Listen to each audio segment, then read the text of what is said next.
De la biologie du genre psychologique. Voilà, je vous souhaite à tous une bonne conférence. Donc bonjour et merci de votre présence pour commencer. Donc comme l'indique l'intitulé de cette conférence, je vais effectivement parler de ce que j'ai appelé les mirages de la biologie du genre psychologique. Alors de quoi s'agit-il ? Depuis très longtemps, la culture savante, comme la culture populaire, colporte toutes sortes d'idées sur les différences naturelles entre les femmes et les hommes, des différences anatomiques, physiologiques, mais aussi psychologiques, autrement dit cognitives, affectives et comportementales. Avec les progrès techniques et scientifiques, et notamment avec le développement de la neuroimagerie et de la biologie moléculaire depuis les années 90, l'idée que le psychisme humain est sexué par nature via des facteurs biologiques endogènes agissant sur le cerveau semble avoir trouvé de nouveaux appuis dans les sciences biomédicales. Il est en effet allégué de manière récurrente dans l'espace public que ces facteurs sont désormais bien connus, ou bien que la recherche scientifique vient d'avancer dans la mise au jour de leurs mécanismes d'action, de leurs conséquences observables, ou encore de leur origine évolutive. Alors, je vais commencer par donner quelques exemples de ces mirages donnant l'illusion de différences psychologiques naturelles scientifiquement établies. Ensuite, je parlerai des moteurs, des conditions d'existence et des moyens de la production de ces mirages. Dans un troisième temps, j'évoquerai les limites intrinsèques des approches scientifiques mobilisées, qui sont un des facteurs favorisant cette production. Et puis pour finir, je proposerai un résumé très, très synthétique de l'état des connaissances sur la biologie du genre psychologique, et je me risquerai à faire un petit peu de prospective. Alors, je précise que je vais aller vite et puis je vais utiliser pas mal de sources sans en donner systématiquement les références. Donc, je les mettrai à disposition dans un document ad hoc. Alors, pour commencer, donc, quelques exemples d'allégations de l'existence avérée de facteurs biologiques endogènes de sexuation du psychisme. On en trouve très facilement dans les contenus pièges à clics du web, dans la vraie-fausse vulgarisation produite de façon non professionnelle, ou encore dans certains médias conservateurs qui sont particulièrement friands de ce type d'allégations. Mais on en trouve aussi dans des médias en principe sérieux et n'ayant pas cette orientation politique, et formulés par des intermédiaires a priori qualifiés, tels que des journalistes scientifiques ou bien des personnes invitées à s'exprimer sur le sujet en tant qu'expertes. Alors, par exemple, un pédopsychiatre alertant du danger que les garçons deviennent le sexe faible, selon lui notamment à cause de la féminisation de l'enseignement, affirme sur Arte en 2015 « On sait que la sécrétion de testostérone favorise l'impulsivité, l'agressivité, favoriserait l'esprit un peu cartésien.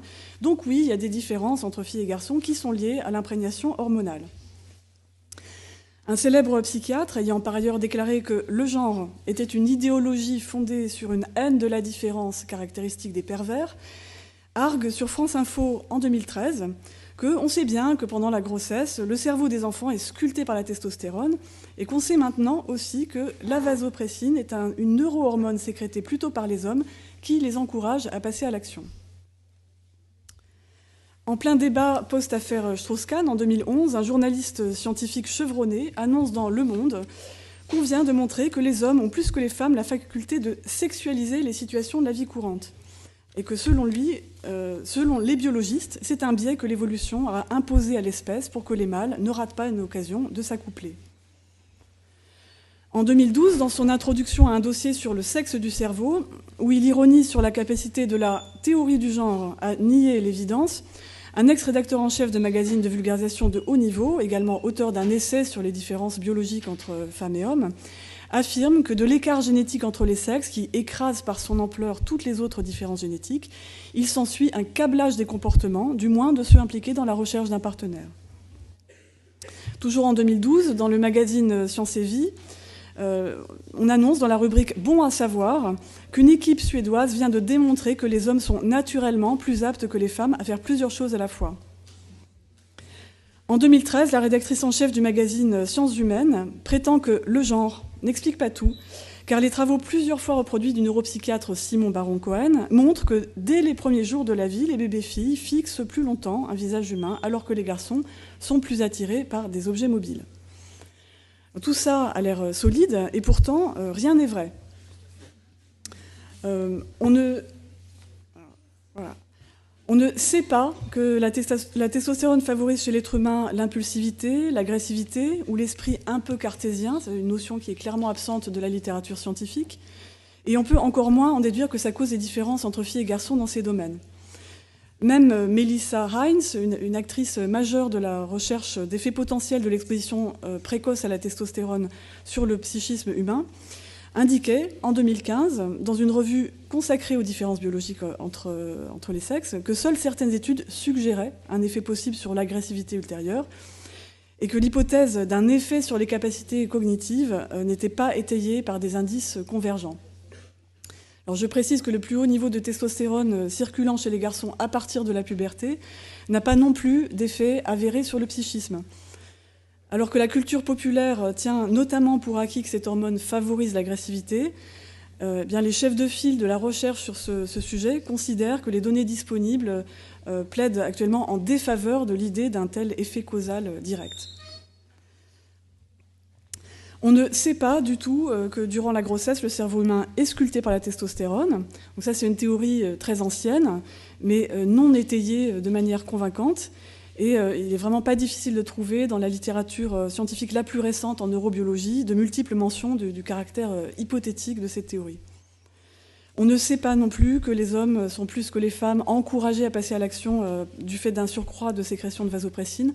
Alors là, je ne sais pas si ici on a affaire à l'extrapolation d'une étude sur le comportement sexuel de Campagnol, ou bien si c'est la réinterprétation de l'affirmation que la vasopressine provoque l'hostilité entre hommes. Ça avait été affirmé dans le magazine Cerveau et Psycho il y a quelques années.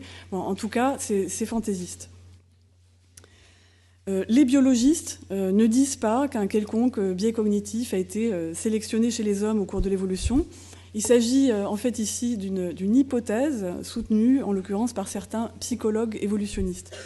Aucune différence de biais cognitif entre femmes et hommes causée par des différences génétiques n'est établie. Si on essaie de quantifier l'écart génétique entre hommes et femmes de manière à le comparer à celui existant en moyenne entre deux personnes du même sexe, bien que ça n'ait pas grand sens, eh bien on ne trouve pas du tout que le premier écrase par son ampleur le deuxième.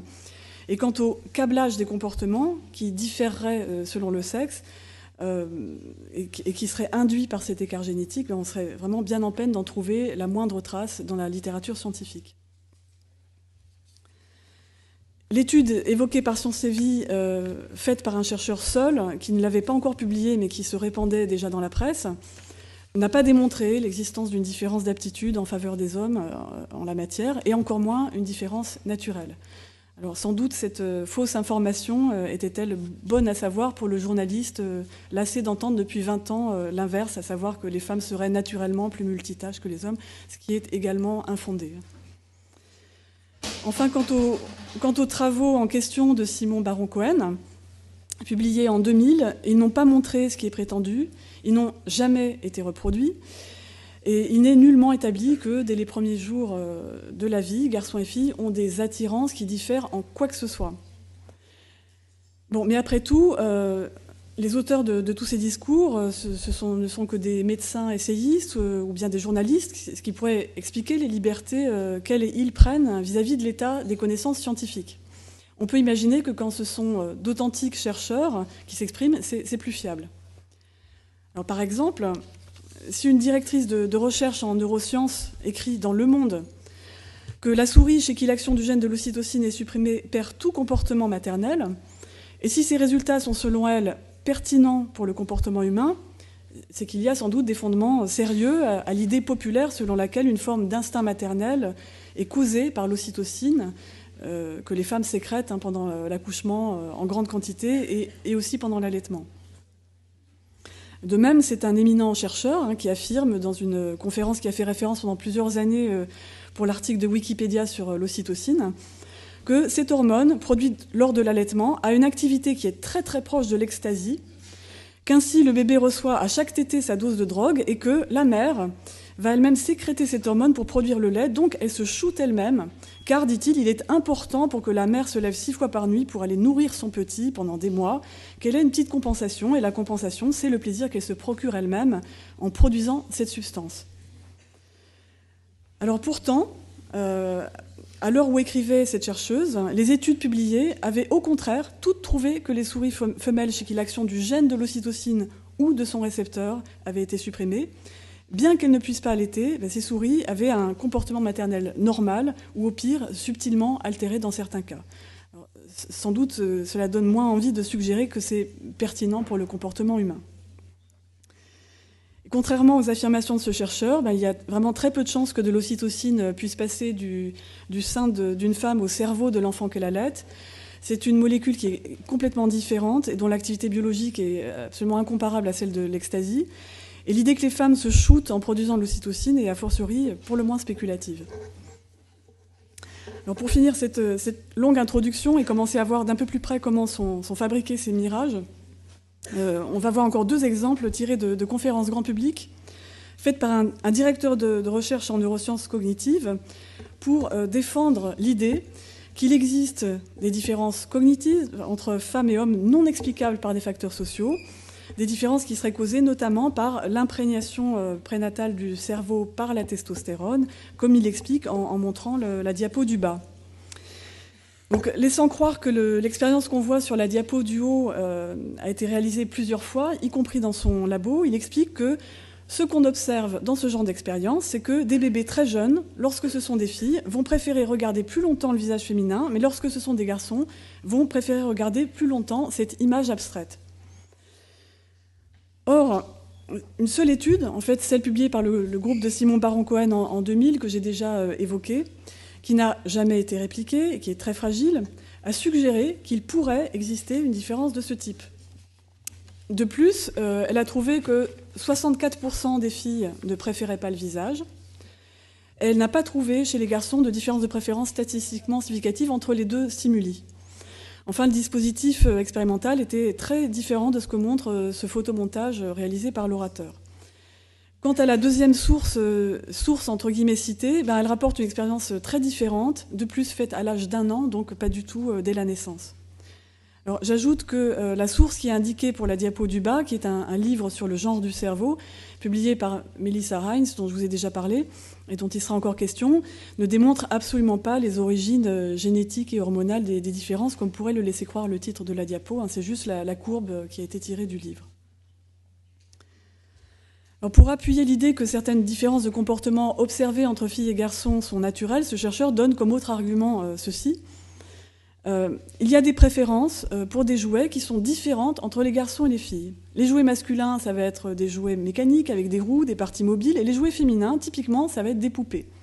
Les macaques ont les mêmes préférences, donc ça suggère que c'est des choses qui sont évolutionnairement assez anciennes. Vous voyez le titre de la diapo qui est éloquent. Et il est aussi indiqué que l'étude en question, publiée par Melissa Hines en 2002, a été répliquée en 2008. Pourtant, l'étude de 2002 a porté sur un échantillon de vervets élevés en captivité, testé dans des conditions biaisées, n'a donc rien montré sur les macaques en général, ni a fortiori chez les primates. Elle a notamment trouvé que le jouet que les femelles avaient en moyenne préféré, c'était une casserole, et que celui préféré par les mâles, c'était une peluche, alors préféré avec beaucoup de guillemets parce que le dispositif de l'étude ne permettait pas en réalité de mesurer des préférences. En outre, l'étude de 2008 ne l'a pas répliquée. Ses auteurs la critiquent au contraire, au motif qu'elle n'avait pas retrouvé, cette étude de 2002, la seule différence observée selon eux de manière robuste chez les enfants humains. L'orateur là, s'est manifestement trop appuyé sur des sources secondaires qui flattaient ses a priori, sans se soucier de regarder de plus près les sources primaires. Et peut-être qu'il était si désireux de convaincre qu'il a encore forcé le trait sans s'en rendre compte, mais j'y reviendrai. Donc, tous les exemples qu'on vient de voir constituent un tout petit échantillon de centaines d'allégations d'une sexuation naturelle du psychisme humain que j'ai repéré via des recherches semi-aléatoires portant sur les années 1990 jusqu'à aujourd'hui, dans divers supports grand public, donc presse quotidienne, magazines, télé, radio, web, etc. J'ai analysé de manière systématique les fondements scientifiques de ces allégations. Heureusement pour moi, les mêmes théories revenaient quand même assez souvent. Et il s'est avéré qu'aucune d'elles n'était étayée par des données solides. Pourtant, ces idées ne sortaient pas non plus de nulle part. En fait, la plupart du temps, il existait des résultats de la recherche scientifique qui les sous-tendaient de manière plus ou moins lointaine, plus ou moins indirecte. il existe en effet un vaste réseau de champs de recherche menés par des scientifiques de diverses disciplines qui explorent, soit en passant, soit à titre principal, les variations liées au sexe ou bien à ces corrélats hormonaux ou génétiques dans le système nerveux ou dans le psychisme au sens large. Donc ces recherches, dont environ un tiers étaient menées sur des animaux ou sur des cellules animales au début des années 2000, concernent 4 grands domaines d'études. Le premier, c'est la structure et le fonctionnement du système nerveux. Par exemple, il y a des études sur l'anatomie du cerveau, les schémas d'activation, le métabolisme de base du cerveau, les systèmes de neurotransmetteurs, la vitesse de conduction de l'influx nerveux ou encore les dynamiques de maturation et de dégénérescence du cerveau. On peut regrouper dans un deuxième domaine les caractéristiques sensorimotrices et psychosomatiques telles que la vision, l'odorat, la douleur, la motricité fine. Il y a aussi des recherches sur le mal de mer, les effets du stress ou encore le sommeil. Troisième grand domaine, les traits cognitifs, affectifs ou comportementaux normaux au sens statistique du terme. Alors ça concerne d'une part les performances ou stratégies cognitives, donc QI, mémoire, attention, navigation dans l'espace, aptitude langagière, aptitude musicale, créativité, etc. Et d'autre part, 1001 caractéristiques psycho-affectives ou tendances comportementales allant des traits de la personnalité au comportement sexuel, en passant par l'agression, l'empathie, les attitudes morales ou encore les préférences ludiques. Enfin, le quatrième grand domaine d'études, c'est celui des troubles comportementaux, cognitifs ou neurologiques, tels que l'anorexie et la boulimie, les troubles de l'attention, les troubles du spectre autistique, le stress post-traumatique, la schizophrénie, les phobies, la dépression, les addictions, la démence sénile, Parkinson, les conséquences des AVC, etc. Donc, en fait, au sein de chacun de ces champs de recherche, diverses dynamiques amènent à générer des données concernant le sexe ou ses corrélats hormonaux ou génétiques et à alimenter des recherches du même type dans des champs connexes. Alors, par exemple, les différences sociales qui existent entre femmes et hommes font qu'on s'intéresse aux différences psychologiques qui sont potentiellement sous-jacentes. Et l'exploration des causes de ces différences psychologiques peut aussi inspirer la recherche d'un équivalent animal. C'est par exemple dans cette logique qu'ont été conçues les études que j'ai citées, menées sur des singes à qui on a donné des jouets de filles et de garçons. L'observation de différences entre hommes et femmes dans divers troubles psychiatriques ou neurologiques amène aussi à explorer les causes de ces différences, à la fois chez l'être humain et sur des modèles animaux. De manière plus générale, le constat d'une corrélation entre une variable et un phénomène qu'on cherche à comprendre constitue toujours une piste intéressante pour avancer. Or, la variable sexe, elle est souvent à portée de main et elle est perçue à tort comme simple à manipuler et aussi disponible dans les modèles animaux. Donc la disponibilité fréquente de cette variable et son analyse encouragée, voire rendue obligatoire dans une part croissante de la recherche biomédicale, génère aussi mécaniquement des nouvelles publications par des chercheurs dont ce n'est pas l'objet de recherche, mais qui trouvent, comme ça, en passant, des choses à publier et dont ils sont à peu près sûrs que ça va intéresser. La variable sexe, elle est aussi régulièrement intégrée dans des recherches qui visent à élaborer des outils diagnostiques ou des outils de recherche, comme des échelles psychométriques ou bien des données de référence en neuroanatomie, où on veut faire attention à ne pas intégrer un biais systématique en fonction du sexe. Il y a aussi le simple fait que la recherche fondamentale en biologie et en médecine recourt fréquemment à des modèles animaux et que les espèces utilisées présentent un certain degré de dimorphisme sexuel. Donc ça produit aussi mécaniquement tout un tas de constats d'effets du sexe.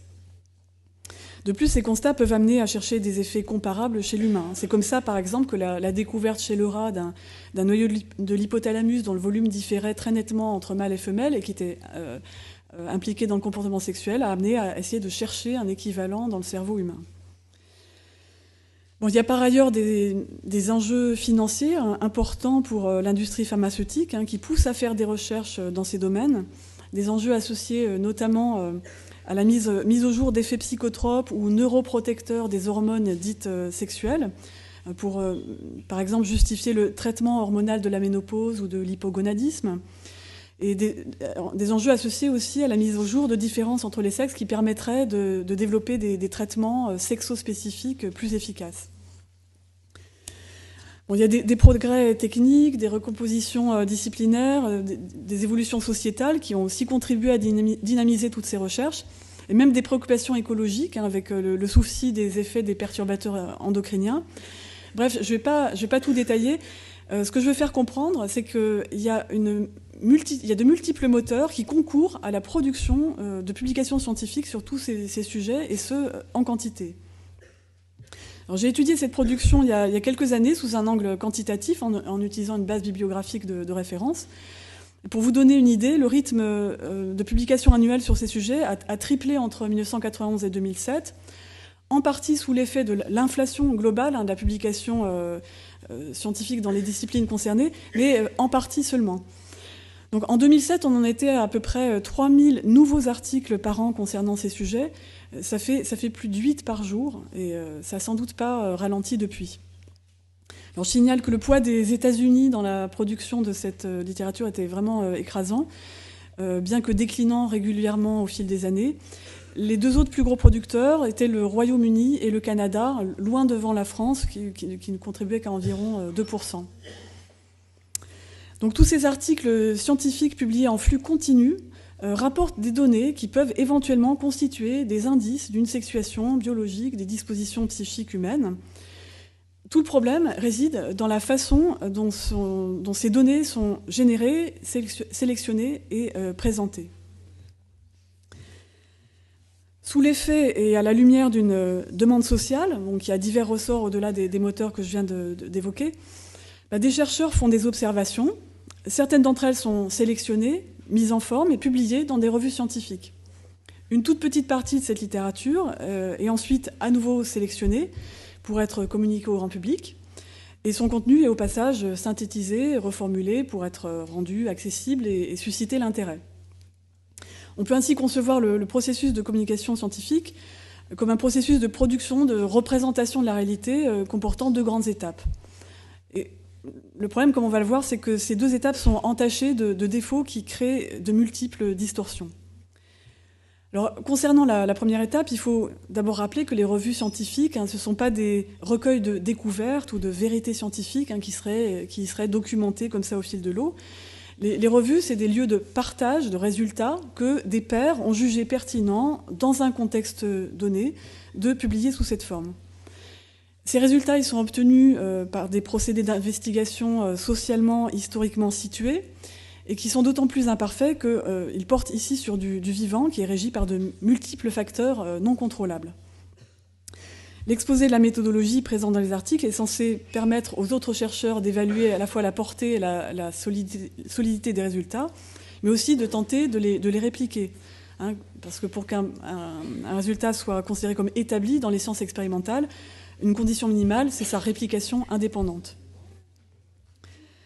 Or, la compétition entre acteurs de la recherche, combinée à leur évaluation à l'aide de deux indicateurs que sont d'une part le nombre de publications faites et d'autre part leur impact, mesuré en nombre de citations reçues, pèse lourdement sur la qualité de la littérature scientifique. Car pour multiplier leurs articles, les chercheurs sont poussés à publier des résultats préliminaires ou partiels ou obtenus par des moyens allégés qui réduisent la robustesse des résultats. Et elles et ils sont poussés à publier vite, sans toujours prendre le temps de faire toutes les vérifications nécessaires en phase de rédaction notamment. Par ailleurs, pour maximiser l'impact de leurs articles, puisqu'il faut recueillir plein de citations, ils sont incités à exagérer la solidité et ou la portée de leurs résultats. Indépendamment de ça, la production scientifique, elle est soumise à diverses sources de biais. Il y a en premier lieu les croyances et les attentes des chercheurs qui interviennent. De la conception de la méthodologie d'une étude à la présentation de ses résultats, le fait par exemple de penser qu'il existe des différences naturelles entre les sexes dans le domaine qu'on étudie, et plus encore le fait de s'être engagé dans un paradigme de recherche visant précisément à mettre en évidence de telles différences ou des effets de corrélats hormonaux ou génétiques du sexe qu'on veut absolument trouver pour prouver la validité de l'hypothèse de recherche qu'on privilégie, et ça induit des biais nécessairement conscients ou non.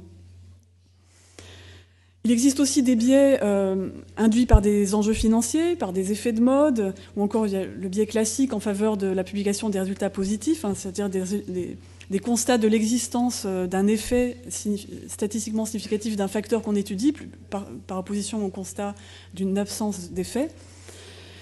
Et enfin, des facteurs structurels autorisent, voire favorisent, ce manque de qualité et ces biais. Le fait que les projets de recherche ne soient pas systématiquement préenregistrés, que les données utilisées pour produire les articles ne soient pas systématiquement partagées, et puis le fait que le processus de revue par les pairs avant publication n'apporte pas le gage de qualité qu'on imagine. Les chercheurs n'étant rétribués ni financièrement ni symboliquement pour ce travail anonyme, il est dans l'ensemble bâclé.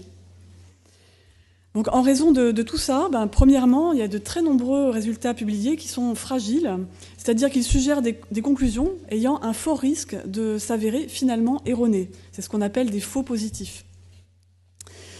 Ou ayant donc soit erronés, soit ayant un fort risque de surestimer l'ampleur de l'effet qu'on a trouvé. Donc ces résultats ils peuvent être fragiles parce qu'ils ont été obtenus sur un échantillon non représentatif ou à cause de biais méthodologiques, ou bien parce que les effets rapportés ont été obtenus suite à une analyse post-hoc, c'est-à-dire qu'au lieu de tester une hypothèse précise au moyen d'une méthodologie fixée à l'avance et idéalement préenregistrée publiquement, on a sélectionné ou trituré les données a posteriori jusqu'à obtenir un résultat statistiquement significatif. C'est ce qu'on appelle le data dredging ou le p-hacking. Je ne sais pas si c'est des termes que vous connaissez. Alors, le problème quand on fait ce genre de manipulation a posteriori, c'est qu'on multiplie le risque de trouver un effet qui n'est pas le reflet de la réalité, mais qui est juste le reflet du hasard présent dans l'échantillon particulier qu'on a étudié. Donc à ce sujet, il faut souligner qu'avec l'obligation qui est de plus en plus souvent faite, notamment dans la recherche financée par le NIH aux États-Unis, donc il y a une obligation d'analyser et de rapporter systématiquement tout effet statistique de la variable sexe. Donc avec ça, on peut estimer qu'on produit du coup mécaniquement à peu près 5% de faux positifs, c'est-à-dire de fausses différences entre les sexes dans les domaines où il n'en existe pas. Alors, deuxièmement, les articles rapportant des résultats de recherche originaux en font souvent une présentation plus ou moins trompeuse.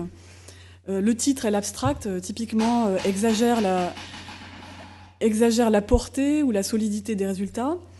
L'abstract et la conclusion peuvent contenir des affirmations qui ne sont pas étayées par les données exposées dans l'article, voire même contredites par elles, ça arrive. Des défauts méthodologiques ou des données gênantes, éventuellement visibles dans une table ou dans des données supplémentaires en ligne, peuvent être passées sous silence dans le texte de l'article, y compris dans le paragraphe où sont en principe soulignées les limitations de l'étude. Le fait que la taille de l'effet trouvé soit éventuellement dérisoire peut être masqué en ne la rapportant tout simplement pas, ou bien en incorporant à l'article une illustration qui va être trompeuse. Il peut y avoir un saucissonnage qui est fait, c'est-à-dire qu'on dissémine dans plusieurs articles des analyses partielles des résultats d'une étude unique. Alors parfois, ça masque des incohérences en fait, entre les données et leur interprétation, ou ça peut donner l'illusion d'un effet indépendant d'une variable.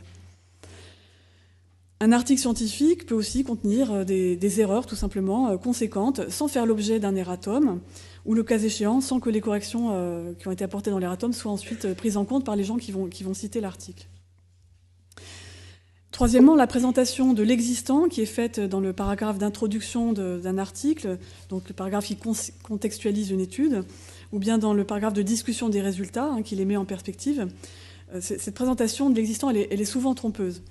On peut y trouver des assertions fallacieuses non sourcées, mais aussi des références citées qui n'étayent pas la conclusion qu'on leur prête, soit parce qu'un résultat incertain est pris pour acquis, ou parce qu'un résultat qui est valable dans un périmètre spécifique est généralisé, extrapolé abusivement, voire l'étude citée est sans rapport avec ce qu'on lui fait dire, ou même le contredit, ça arrive malheureusement.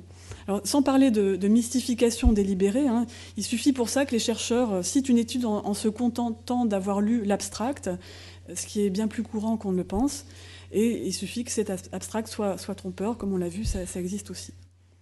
Donc, au-delà de ça, les espèces de mini-revues de la littérature qui figurent, qui sont souvent présentes dans ces paragraphes d'intro et de discussion, sont facilement biaisées pour ne citer que les études qui vont dans le sens de l'hypothèse soutenue. Et ces présentations trompeuses, elles sont d'autant plus embêtantes que d'autres chercheurs n'hésitent pas à les copier-coller dans leurs propres articles sans se donner la peine d'aller lire les sources primaires. C'est comme ça qu'il y a des affirmations douteuses, voire erronées, qui se voient conférer une autorité croissante à force d'être répétées. Et voilà, elles peuvent même être réitérées pendant des années après qu'il y a eu formellement une contradiction de ce qui est prétendu. Par ailleurs, la fragilité de nombreux résultats, comme on l'a vu, rend d'autant plus nécessaires les réplications indépendantes. Or, beaucoup d'études n'en font pas l'objet, parce que, outre que dans certains cas, l'étude est tellement mal fichue que personne n'a envie de perdre son temps à refaire la même chose, l'activité de vérification des découvertes faites par d'autres, c'est quelque chose qui n'est pas du tout valorisé. En effet, si les résultats sont confirmés, en fait, c'est le plus souvent la première étude qui avait mis en évidence ça qui sera citée et pas celle qui est venue confirmer. Et puis, si au contraire on aboutit à une non-réplication, en fait, c'est l'équivalent d'un résultat négatif qui va être plus difficile à publier et à valoriser.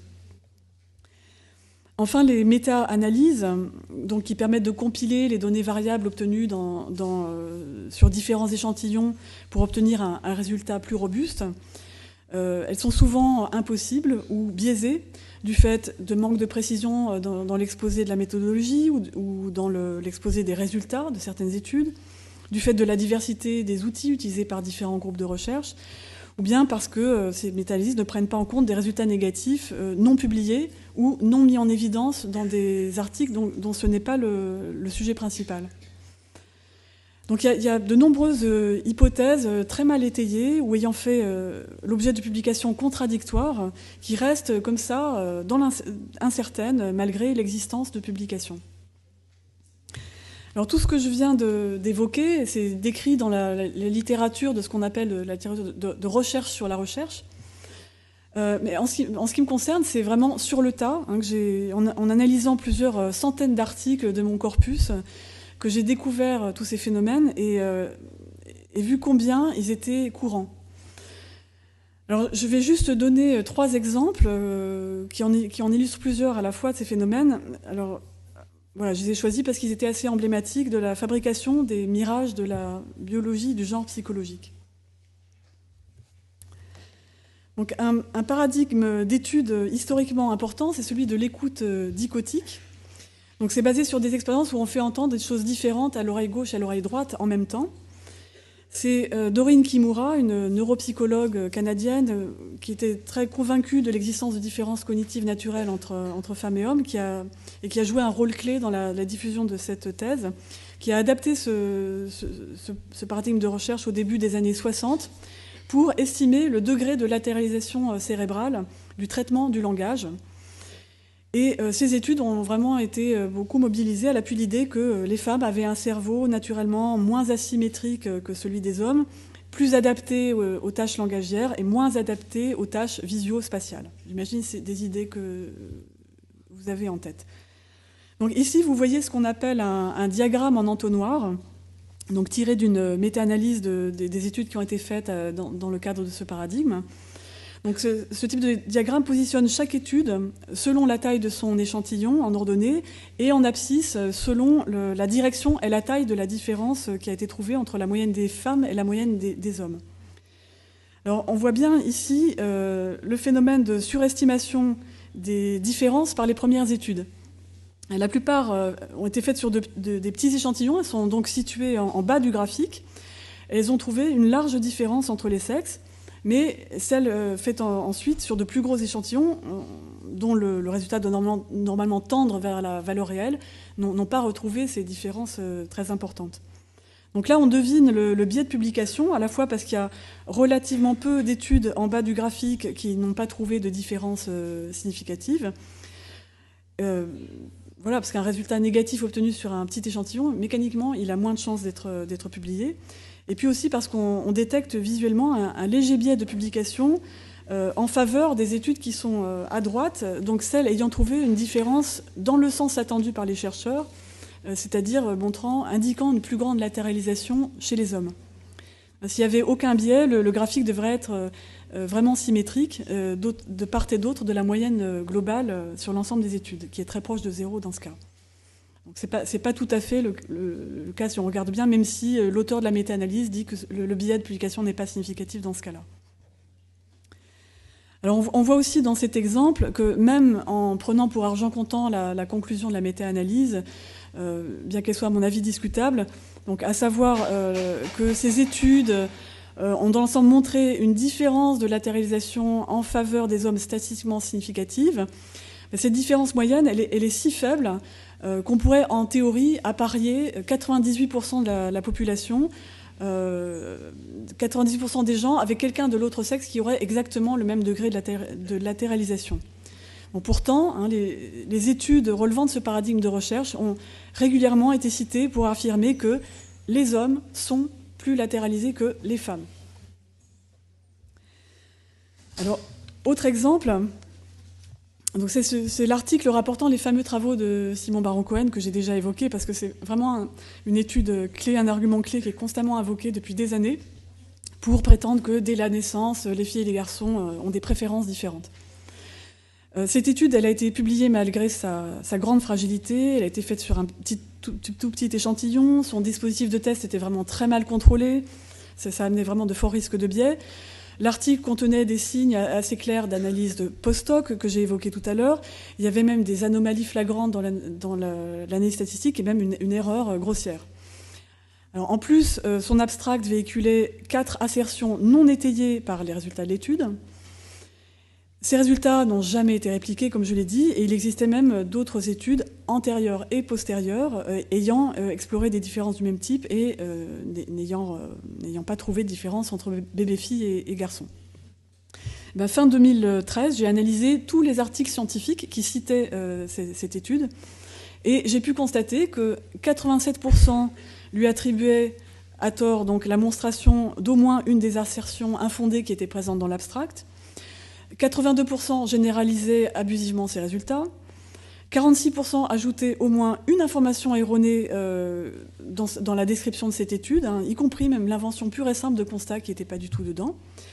Et puis, après exclusion des 6 articles qui ne citaient cette étude que pour la critiquer, 100% des articles scientifiques contenaient au moins un de ces défauts.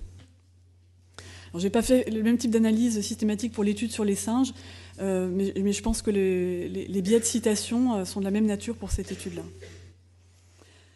Dernier exemple, très récemment, une étude a été publiée sur laquelle se sont jetés certains médias anglo-saxons. En France, pas grand monde. La pseudo-journaliste Peggy Sastre, suivie de Brésinfo. Aussi, il y a eu le mouvement JRE de Farida Belgoul qui en a parlé. Alors, cette étude, elle est frappante parce qu'elle a trouvé sur un échantillon d'enfants âgés d'1 mois seulement que non seulement les garçons avaient en moyenne un cerveau plus gros que les filles, mais ça on le savait déjà, mais surtout qu'après ajustement au volume total du cerveau, toutes les structures régionales cérébrales mesurées présentaient des différences moyennes entre filles et garçons qui étaient très significatives statistiquement et vraiment de grande ampleur, de l'ordre de 8% de différence. Alors pour les auteurs, ça suggère que le processus de maturation des structures cérébrales diffère selon le sexe, sous l'effet des hormones, sexuelles entre guillemets, vu que, comme ils l'affirment, nombre des régions concernées sont riches en récepteurs à ces hormones. Or, il m'a suffi de quelques minutes pour réaliser que ces résultats ils étaient tout simplement impossibles et que les auteurs avaient probablement en fait oublié d'ajuster au volume cérébral total les données qu'ils avaient rapportées. Donc après vérification, ils m'ont confirmé que j'avais raison, qu'ils allaient publier un erratum. J'espère que ça se terminera plutôt par une rétractation parce que l'énormité de l'erreur et son importance dans l'article, à mon avis, le mérite. Donc on voit qu'un article au contenu évidemment invraisemblable a pu passer sans problème d'abord le processus de relecture par 10 co-auteurs et ensuite celui de la revue par des pairs avant publication dans une revue qui est vraiment bien établie dans le domaine. Autre erreur, mais beaucoup plus ordinaire dans cet article, qui illustre le phénomène d'affirmation sourcée par une référence trompeuse et aussi celui de la propagation d'illusions par copier-coller entre articles. L'article qui est cité à l'appui de l'assertion sur les récepteurs hormonaux contenait cette phrase en fait, qu'ils ont reprise, mais n'apportait absolument aucun soutien empirique à cette affirmation. Donc cette étude se contentait elle-même de renvoyer à 3 autres références qui en fait s'avèrent peu pertinentes et qui en particulier ne montrent pas l'existence de récepteurs aux hormones dites sexuelles dans le cerveau des fœtus humains, qui était la question importante ici. J'en profite pour signaler que, à ma connaissance, la seule étude qui a été publiée sur cette question, donc qui a cherché la présence de récepteurs aux hormones sexuelles entre guillemets dans le cerveau de fœtus humains, a conclu qu'il n'y en avait pas. Voilà, ce que même Simon Baron-Cohen a reconnu. Bon, alors, j'adorerais vous parler des innombrables études qui ont des titres universalisants, alors qu'en fait, ils ont été faits sur des souris ou des rats, ce qui parfois n'est même pas visible dans l'abstract, et ça crée des quiproquos assez gênants. Vous parlez d'une actrice majeure de la recherche sur les effets des hormones sur la cognition, qui a avoué avoir participé à un système où en fait elle signait des articles écrits par une firme pharmaceutique. Je voudrais vous montrer beaucoup d'exemples de manipulations statistiques qui réduisent sérieusement la crédibilité d'études qui sont pourtant largement citées. Mais bon, voilà, plein d'autres exemples, mais il faut qu'on avance. Donc l'importance que je voulais faire comprendre, c'est que du fait des dysfonctionnements de l'étape de la production de la littérature scientifique que j'ai évoquée, on peut y trouver à l'appel des articles dans lesquels il est affirmé ou suggéré que telle différence naturelle entre les sexes ou tel effet de corrélat hormonaux ou génétique du sexe est établi. Mais quand on prend le temps de rechercher et d'examiner les données primaires qui sont disponibles sur le sujet, on s'aperçoit qu'elles sont inexistantes, douteuses ou contradictoires. Donc ça, c'est pour la littérature scientifique, mais évidemment, une seconde couche de distorsion s'ajoute lors de l'étape de la communication au grand public des résultats de la recherche. Donc, et ce, en raison d'un certain nombre de défauts structurels. D'abord, comme on l'a vu, les émetteurs d'un article scientifique, ils ont intérêt à survendre, entre guillemets, leur production, et ils le font, a fortiori, dans le discours public, grand public qu'ils émettent éventuellement eux-mêmes, que ce soit via des communiqués de presse, des interviews ou des ouvrages ou conférences grand public. Il y a aussi des experts ou faux experts qui sont intéressés à la diffusion de thèses allant dans le sens de leurs intérêts, qui peuvent être politiques, financiers ou autres. Un chercheur peut par exemple être amené à raconter des choses fausses sur un sujet qu'il ne maîtrise pas, simplement parce que ce sujet est connexe à celui sur lequel il travaille, et que ce qu'il croit, ce qu'il raconte, concourt à justifier ses propres recherches. C'était typiquement le cas des 2 chercheurs que j'ai cités tout à l'heure, qui tenant des propos fantaisistes sur l'ocytocine. Les médias, de leur côté, ils sont soumis à une rude concurrence et à des pressions économiques qui pèsent aussi sur la qualité de l'information. Ils n'ont généralement pas les moyens de payer de vrais journalistes scientifiques. Or, pour comprendre la portée exacte d'un article scientifique, au-delà de ce qu'en disent ces auteurs, il faut être conscient de tout ce que je viens d'expliquer, puis avoir quand même un minimum de compétences techniques, ce qui nécessite une formation ad hoc. En plus, les journalistes n'ont pas le temps d'enquêter, voire pas même le temps de lire les articles dont ils parlent. Donc, par manque de compétences ou de temps, ils se retrouvent en position de devoir se fier à des sources secondaires, telles que les abstracts ou les communiqués de presse ou des avis d'experts, dont la fiabilité est aléatoire. De plus, la course à l'audience fait que les rédactions privilégient les scoops, quitte à parfois parler de résultats qui ne sont pas encore publiés, les découvertes, au détriment de l'annonce de leur invalidation ultérieure, le sensationnel, quitte à présenter des résultats sans nuance, sans prudence, à les caricaturer, etc. Et puis, les rédactions privilégient de manière plus générale, évidemment, les contenus qui flattent les intérêts présumés du public cible. Par ailleurs, le web fournit aujourd'hui des outils qui engendrent 2 types de problèmes. D'une part, n'importe qui peut produire des contenus qui passent pour être de la vulgarisation scientifique, alors que loin de rendre compte d'une littérature dont la personne n'a en fait aucune connaissance directe, elle reformule en fait simplement à sa sauce des choses qu'elle a trouvées ici ou là. Alors ce que je dis là, ça vaut aussi bien pour certains youtubeurs que pour une foule de sites web, de pseudo-informations qui n'emploient pas de vrais journalistes. D'autre part, le web permet une désintermédiation de l'information qui facilite aussi les méprises. En particulier, tout le monde a accès maintenant aux abstracts de tous les articles scientifiques, mais je pense qu'il y a très peu de gens qui savent à quel point ils ne sont pas fiables. Bon, et enfin, tous les émetteurs de vulgarisation, ils sont soumis à des biais de confirmation liés à leurs croyances, qui peuvent être particulièrement profondes sur la question des différences entre femmes et hommes. Je pense que tous les exemples que j'ai donnés au début tout à l'heure sont vraiment fondamentalement le reflet de ce type de croyances qu'ont les experts, les journalistes ou les chercheurs en question. Bon, par ailleurs, il est généralement présumé que le public attend des réponses à ces questions et non pas qu'on lui expose de l'ignorance ou des doutes, que ce soit les siens propres ou ceux qui ressortent des données scientifiques disponibles. Alors tout ça, ça induit des distorsions qui amènent à produire une image trompeuse de l'état des connaissances. Il y a une première catégorie de distorsion qu'on peut décrire comme étant un défaut de prise en compte en fait, du processus d'élaboration des connaissances scientifiques. Seul un tout petit sous-ensemble des études pertinentes sur un sujet donné est pris en compte, et ce avec un biais de sélection.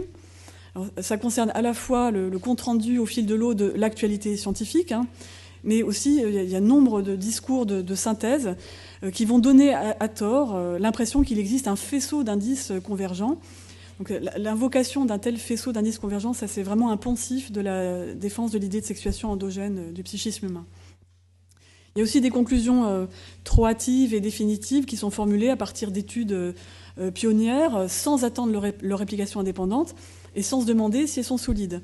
Là encore, c'est vraiment le lot commun dans le flux de l'actualité scientifique, mais ça existe aussi dans les discours défendant l'idée de sexuation endogène du psychisme humain, qui s'appuie souvent sur en fait, la même petite poignée d'études particulièrement fragiles et non répliquées. Et voilà, par ailleurs, le débat scientifique, il tend à être invisibilisé dans la vulgarisation.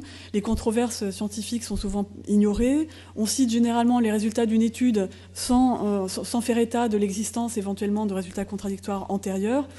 Et puis, le cas échéant, quand une prétendue découverte est ultérieurement contredite, on n'annonce pas en fanfare que finalement, ce qu'on a précédemment annoncé était faux. On peut ranger dans une seconde catégorie de distorsion tout ce qui relève de la présentation trompeuse de la méthodologie ou des résultats d'une étude donnée. Les points clés de la méthodologie sont rarement exposés de manière correcte, ce qui induit généralement à surestimer la portée et la solidité de l'étude, et peut parfois complètement même changer la signification des résultats. Les caractéristiques mesurées sont fréquemment reformulées de manière abusive pour coller à une problématisation relevant du sens commun. Les généralisations ou les extrapolations abusives des résultats sont quasi systématiques. La taille de l'effet statistique trouvé est rarement explicitée, ce qui en général aboutit à rendre les résultats artificiellement dichotomiques. Typiquement, à partir d'une petite différence observée entre les moyennes des deux groupes de sexe, avec une très grande variabilité à l'intérieur de chaque groupe et un fort recouvrement des deux distributions, comme dans l'exemple qu'on a vu tout à l'heure, on va dire l'étude a trouvé que les femmes étaient comme ci et les hommes étaient comme ça. Quand des illustrations sont montrées, elles donnent rarement une image pertinente et honnête des résultats, sans compter que la légende peut être aussi trompeuse ou erronée. Et puis enfin, une autre distorsion fréquente consiste à présenter une hypothèse interprétative des résultats de l'étude comme étant le résultat lui-même. Alors sur la question qui nous intéresse ici, là encore, je pourrais illustrer tout ça avec vraiment d'innombrables exemples de distorsions monstrueuses. Le temps étant limité, je vais à nouveau me concentrer sur 3 cas emblématiques ou centraux dans la production des mirages de la biologie du genre psychologique. Alors d'abord, une étude faite encore une fois par le groupe de Simon Baron-Cohen, publiée en 2009, est censée avoir montré que plus un enfant avait été exposé à un haut niveau de testostérone durant la vie prénatale, plus il développait des traits autistiques. C'est ce qu'expose Baron-Cohen lui-même dans un documentaire sur le paradoxe norvégien qui se diffuse via Internet avec beaucoup de succès en France depuis 2012. Donc la corrélation évoquée par Baron-Cohen étant utilisée dans ce documentaire par l'auteur du documentaire pour démontrer que la différence de testostérone fœtale crée les différences qu'on peut voir entre filles et garçons tout simplement. Cette étude est plus largement un argument clé des experts colporteurs de ce qu'on peut appeler la théorie biologique du genre. L'un d'eux prétend par exemple ici, faussement, que l'étude a été faite dans les années 60, histoire de faire croire que c'est un résultat qui est bien établi depuis 50 ans. Il évoque des cohortes d'enfants, au lieu de dire une cohorte de 250 enfants. Il prétend qu'on a suivi les enfants pour voir leur comportement, alors qu'en fait il a été demandé à leur mère de remplir un questionnaire. Oui, il parle de comportements plus ou moins renfermés ou extravertis, alors que le questionnaire ne mesure même pas ça. Et puis, extrapolant éhontément, il en déduit que la testostérone, dont il attribue la production à la mère et non au fœtus, ce qui indique à quel point il n'a pas du tout compris le sens de cette étude, donc elle a, selon lui, un impact direct sur le développement du cerveau de l'enfant. Mais surtout, les uns et les autres ne tiennent pas compte de la fragilité de cette étude, qui était vraiment à haut risque de biais, et ils se fichent qu'elle soit en attente de réplication indépendante au moment où ils en parlent. Or, il se trouve qu'en 2016, un autre groupe de chercheurs a tenté de répliquer à la fois ce résultat, et donc basé sur le liquide amniotique, et puis d'autres résultats allant dans le même sens faits toujours par le groupe de Baron Cohen, et ils n'ont pas retrouvé le lien prédit avec la testostérone. Alors, autre exemple, celui de cette étude ayant prétendument montré un véritable dimorphisme sexuel de la connectivité globale du cerveau humain. Les résultats ils étaient illustrés par ce schéma très frappant dont la légende a rapidement dérivé, qui donnait l'impression vraiment d'une connectivité complètement différente selon le sexe. Alors, il y avait déjà pas mal de problèmes dans l'article lui-même, et sa vulgarisation à chaud, entre guillemets, dans les médias a cumulé vraiment à peu près tous les types de distorsions que j'ai évoquées. J'en ai fait une étude de cas sur mon blog à l'Odoxia.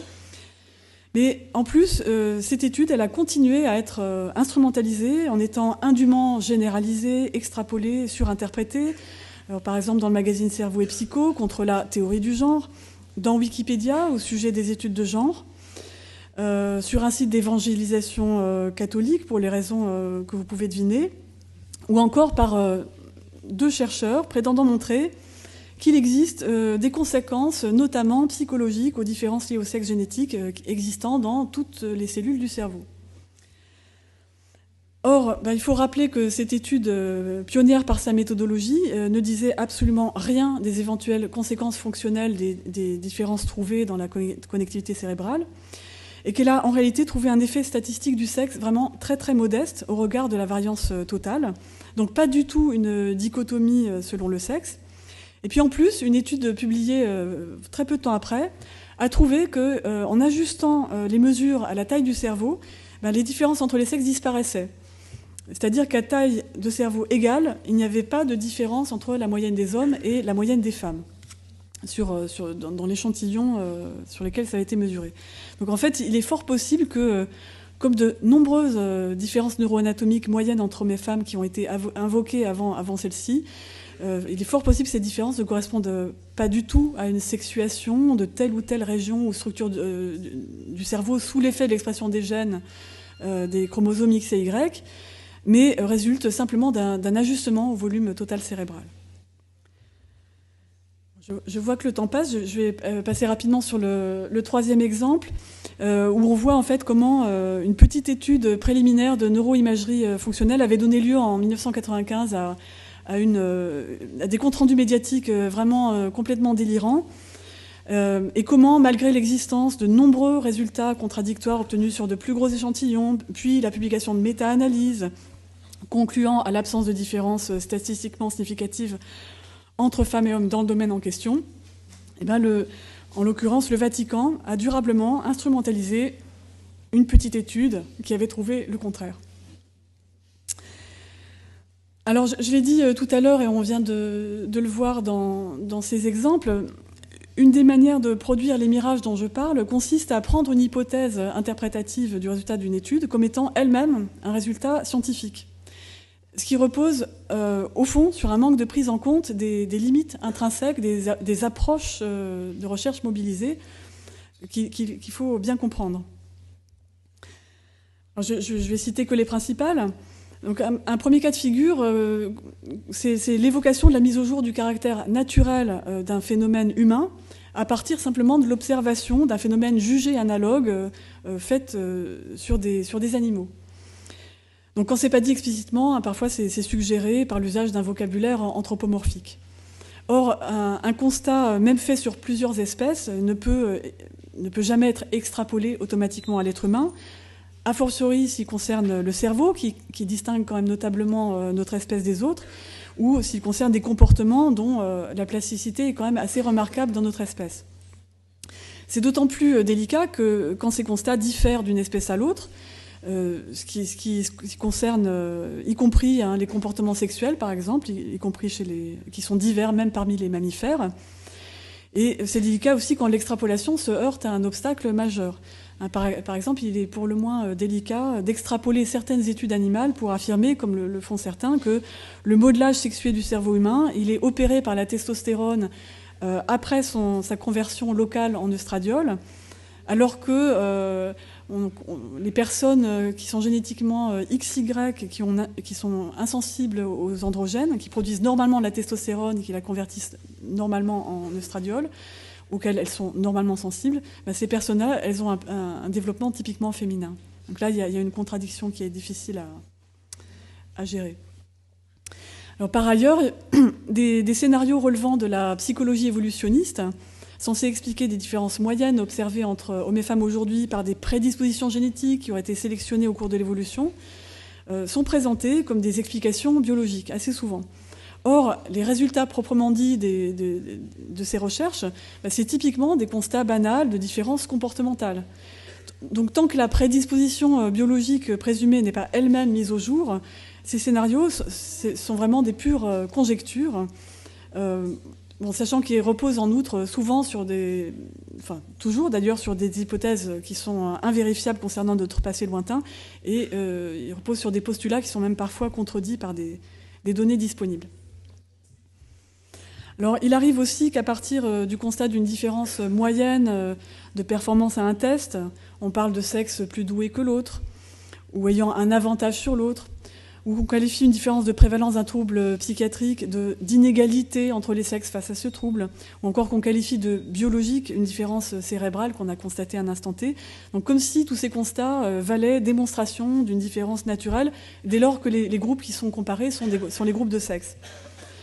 Or, l'influence du vécu interdit d'interpréter ce type de constat fait à un point avancé du développement des individus comme étant la preuve d'une prédisposition, évidemment. Et la variabilité fréquente de ces constats selon les populations, le contexte ou la méthode de mesure rend l'interprétation en termes de causalité naturelle d'autant plus hasardeuse. Ensuite, même lorsqu'elles utilisent des variables prédictives d'ordre biologique, ces études mettent en évidence des corrélations statistiques qui ne permettent pas de conclure à une causalité. Le lien de causalité, il peut être soit en sens inverse de celui qui est présumé, soit être inexistant quand on a une troisième variable qui est liée à la fois au facteur biologique présumé et au phénomène qu'on a étudié. De leur côté, les observations qui sont faites sur la structure ou le fonctionnement du cerveau, en général, ne permettent pas de répondre à la question des conséquences éventuelles des différences qu'on peut observer dans le cerveau, puisqu'il y en a un certain nombre. Alors, certaines études humaines passent pour avoir évité ces problèmes, soit parce que le facteur biologique présumé de sexuation du psychisme était prénatal, comme dans le cas des expériences de la nature, entre guillemets, qui sont permises par certaines anomalies génétiques, soit parce que l'administration d'hormones ou la répression de leur production endogène a induit un changement. Mais là encore, il faut prendre garde à la surinterprétation de ce type d'études.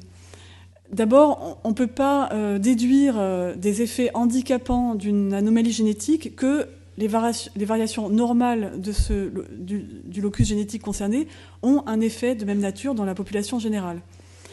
Et quant aux protocoles d'études qui sont basés sur la manipulation expérimentale des hormones, ils sont souvent entachés d'incertitudes quant à l'extrapolabilité aux conditions physiologiques de sécrétion endogène. Ensuite, la causalité, elle peut, dans les deux cas, ne pas passer par un effet sur le cerveau du facteur biologique qu'on a étudié. Ça peut résulter notamment de mécanismes psychosociaux qui sont rendus invisibles par le défaut de contrôle des facteurs de confusion dans toutes ces études. Hein, ça peut être des effets placebo ou bien des réactions de l'individu ou de son entourage aux effets du facteur biologique en question sur son corps, par exemple.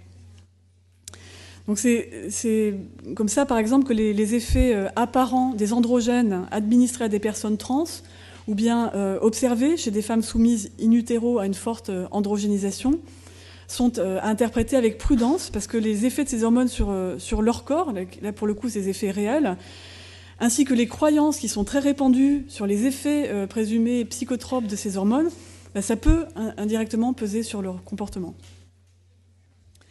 Alors parfois, l'existence d'un mécanisme biologique de sexuation du substrat cérébral, enfin du substrat du psychisme humain, passe pour avoir été prouvé par l'étude de cellules nerveuses in vitro.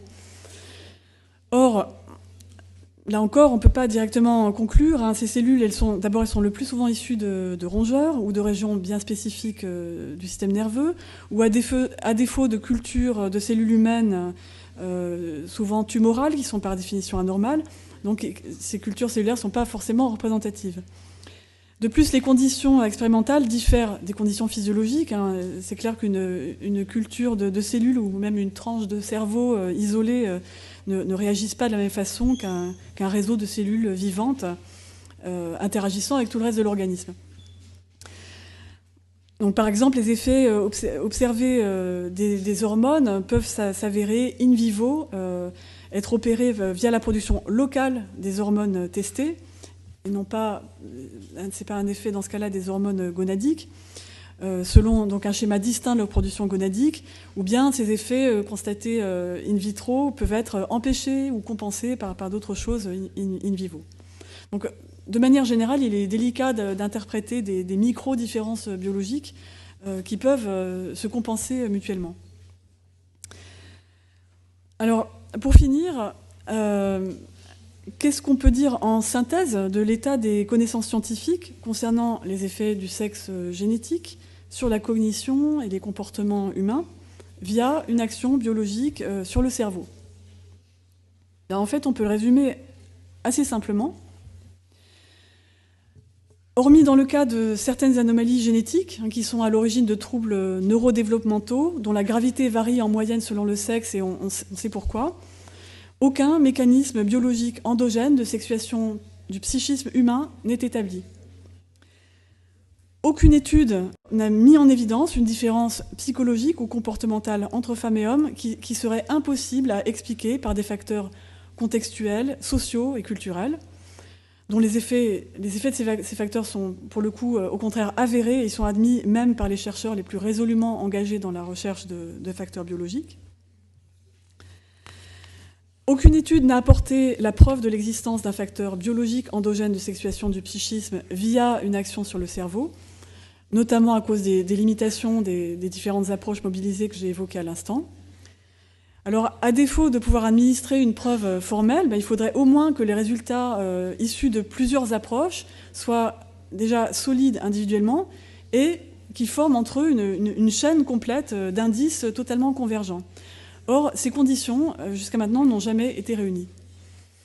Donc, jusqu'à maintenant, dans tous les cas où des personnes ont affirmé publiquement le contraire, soit elles inventaient, extrapolaient ou surinterprétaient des résultats pour leur faire dire ce qui ne permettait pas de conclure, soit elles se basaient, comme on l'a vu, sur des résultats fragiles, non répliqués, voire même contredits, soit elles évoquaient un faisceau d'indices convergents, ne convergeant pas en réalité.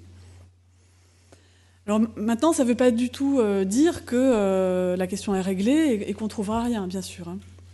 Alors, certains avancent que, pour des raisons éthiques, on ne pourra jamais faire les expériences sur des êtres humains qui permettraient de démontrer formellement l'existence d'une sexuation naturelle du psychisme humain. Et donc, ils disent, les opposants à cette idée pourront continuer indéfiniment à nier l'évidence scientifique. Alors, quant à moi, je pense absolument le contraire. Malgré tout ce que j'ai dit sur les dysfonctionnements de la production de la littérature scientifique, dont il y a vraiment une prise de conscience sérieuse depuis quelques années au sein de la communauté scientifique, qui essaye de mettre en place des parades et des solutions de contournement pour améliorer tout ça.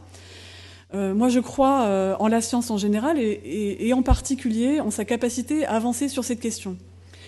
S'il existe des facteurs naturels de sexuation du psychisme humain ayant un effet notable, je suis convaincue que l'avancée des techniques permettra de démontrer leur existence.